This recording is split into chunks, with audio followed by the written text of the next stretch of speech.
વિદ્યાર્થી મિત્રો, અગાઉના વિડીયોની અંદર આપણે ઉત્તર ભારતના રાજ્યો વિશેની માહિતી મેળવી હતી. હવે આપણે આજે દક્ષિણ ભારતના રાજ્યો વિશેની માહિતી મેળવીએ. નર્મદા નદીની દક્ષિણમાં આવેલા રાજ્યોને દક્ષિણના રાજ્યો કહેવામાં આવે છે. એટલે કે નર્મદા નદીની જે દક્ષિણ દિશામાં રાજ્યો આવેલા હોય એ બધા જ રાજ્યોને દક્ષિણના રાજ્યો તરીકે ઓળખવામાં આવે છે. 8મી સદીમાં ઉત્તર ભારતની જેમ દક્ષિણ ભારતમાં પણ અનેક નાના મોટા રાજવંશો સ્વતંત્ર થયા. 8મી સદીની અંદર ઉત્તર ભારતમાં જેમ નાના મોટા રાજ્યો જે હતા સ્વતંત્ર થયા હતા, એવી રીતે દક્ષિણ ભારતમાં પણ એવી જ રીતે બધા રાજ્યો સ્વતંત્ર થયા હતા. તેમાંથી ચાલુક્ય, રાષ્ટ્રકૂટો, પલ્લવ, ચોલ, પાંડ્ય, ચેર જેવા રાજ્યો વિશે ટૂંકમાં જાણકારી મેળવીએ. ચાલુક્ય વંશનો પ્રથમ રાજા જયસિંહ હતો. પુલકેશી પ્રથમે ઈસવીસન 540માં વાતાપીને રાજધાની બનાવીને અલગ સ્વતંત્ર રાજ્ય સ્થાપ્યું હતું. તો પુલકેશી જે પ્રથમ નામનો રાજા હતો એને ઈસવીસન 540માં વાતાપીને પોતાની રાજધાની બનાવી અને પોતે એક અલગ રાજ્ય સ્થાપ્યું હતું.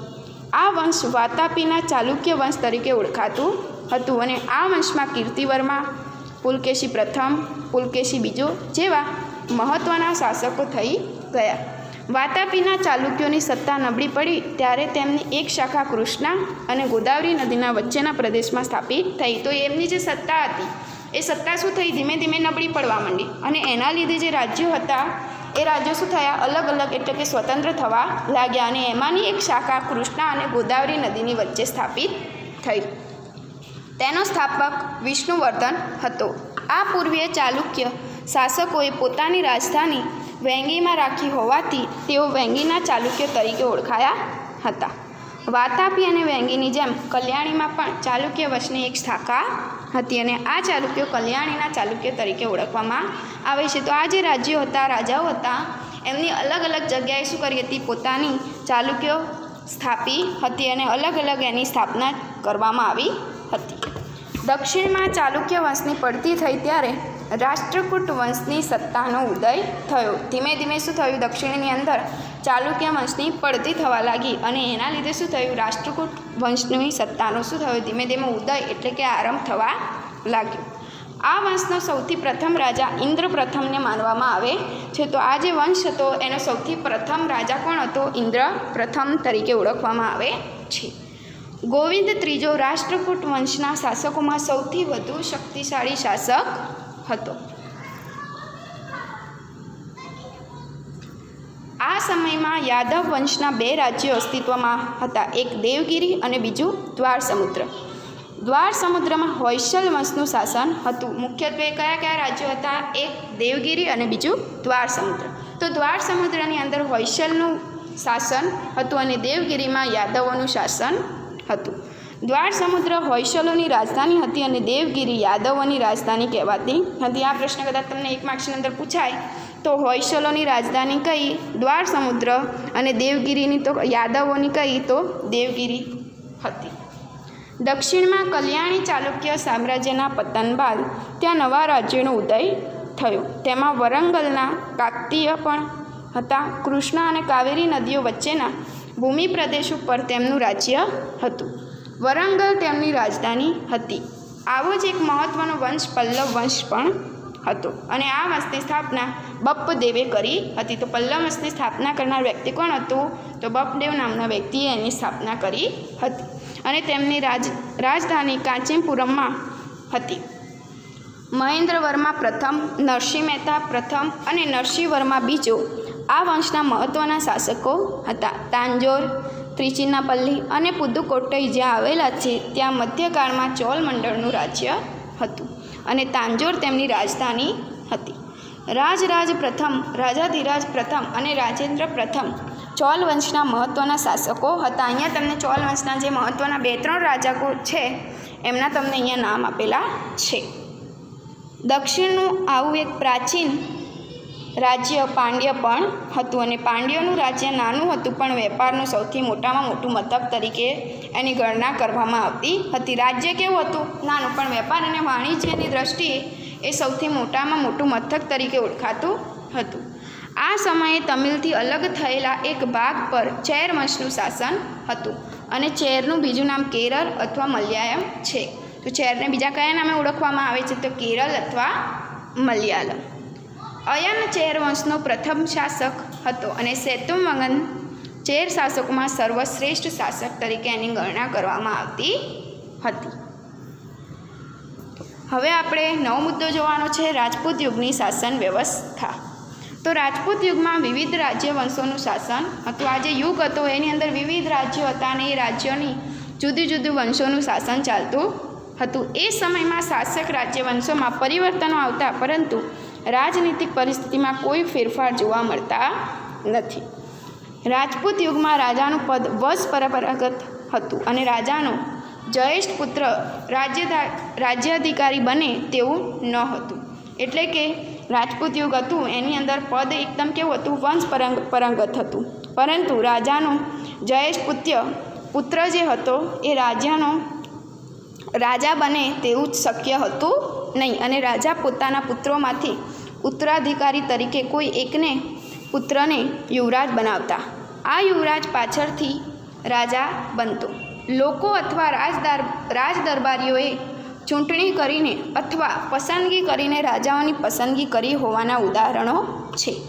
જેમ કે કાશ્મીરના યશ્કરની બ્રાહ્મણોની સભાએ પસંદગી કરી હતી. આ સમયે મંત્રીઓના મુખ્યત્વે કેટલા 2 પ્રકાર પડતા હતા, એક અમાત્ય અને બીજું સચિવો. અમાત્યનું કાર્ય મંત્રણા અને રાજનીતિ કરવાનું હતું અને સચિવોનું કાર્ય લડાઈ અને સુલેહનું હતું. તો આ જે 2 કાર્યો હતા, પ્રકારો હતા, એક અમાત્ય અને સચિવો. તો બંનેના કાર્યો બી છે એ શું છે, અલગ અલગ છે. અમાત્યનું કાર્ય મંત્રણા અને રાજનીતિનું હતું, જ્યારે સચિવોનું કાર્ય શું હતું, લડાઈ અને સુલેહ થાય. જો કોઈ એની અંદર લડાઈ કરવામાં આવે તો એની સુલેહ કરવાનું કાર્ય હતું. દરેક પ્રકારની નીતિનો અંતિમ નિર્ણય રાજા કરતો હતો અને આ સમયે શાસનના અમલદારોમાં મહાપ્રતિકાર અને દંડનાયક જેવા હોદ્દાઓ અમલમાં હતા.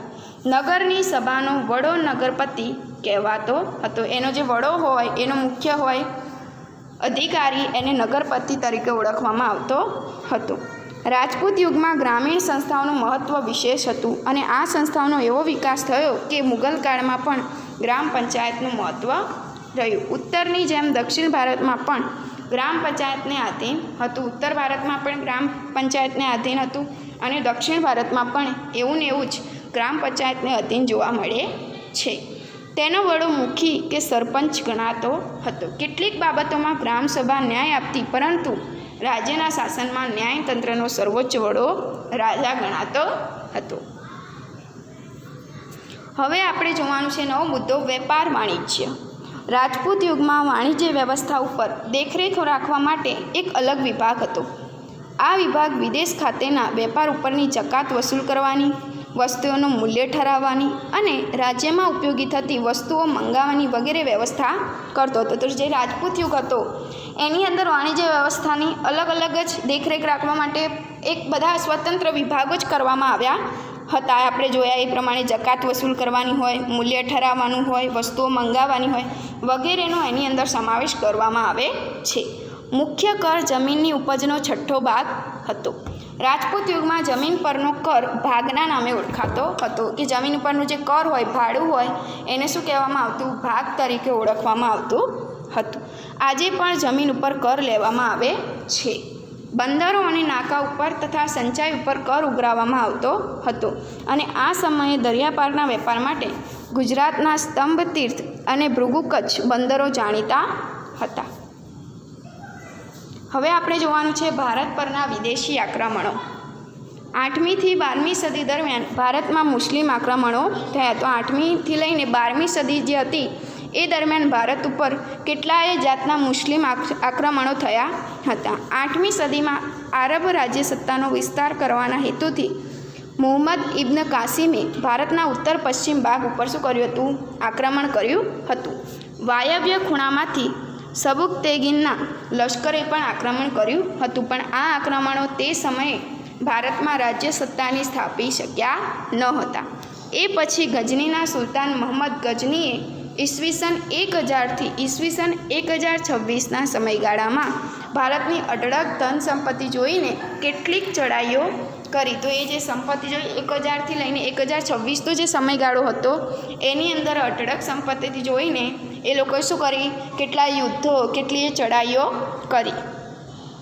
મહંમદ ગઝનીની ચઢાઈનું મુખ્ય કારણ ભારતની અઢળક સંપત્તિ હતી. તે એક ચઢાઈ પછી બીજી ચઢાઈ કરતો હતો અને દરેક વખતે વધુ તાકતવર થઈને ભારત ઉપર ચડી આવતો. એની ભારત ઉપર ચઢાઈ કરવાનું મુખ્ય કારણ શું હતું? ભારતની અઢળક સંપત્તિ. આ સમયે ભારતના શાસકો એક થઈને શક્તિશાળી સેના ના બનાવી શક્યા અને પરિણામે ઈસવીસન 1025માં તેણે સોમનાથ પર ચઢાઈ કરીને અઢળક સંપત્તિ લૂંટી. આપણા ભારતવાસીઓએ ઘણી સેના બનાવી પણ શું થઈ? એ સેનાઓ સફળ થઈ નહીં અને એના લીધે શું થયું? ઈસવીસન 1025માં તેનો વિજય થયો અને એને સોમનાથ ઉપર ચઢાઈ કરીને અઢળક સંપત્તિ લૂંટી હતી. મહંમદ ગઝનીની ચઢાઈ બાદ આશરે 150 વર્ષ બાદ પુનઃ ભારત ઉપર તે જ દિશામાંથી આક્રમણ થયું અને અગાઉના આક્રમણોની વાત ભારતીય શાસકો ભૂલી ગયા. મહંમદ ગઝનીના અવસાન બાદ સત્તા માટે ગઝનીમાં લડાઈઓ ચાલુ હતી પણ આ સમયે સત્તા સ્થિર થઈ ન હતી.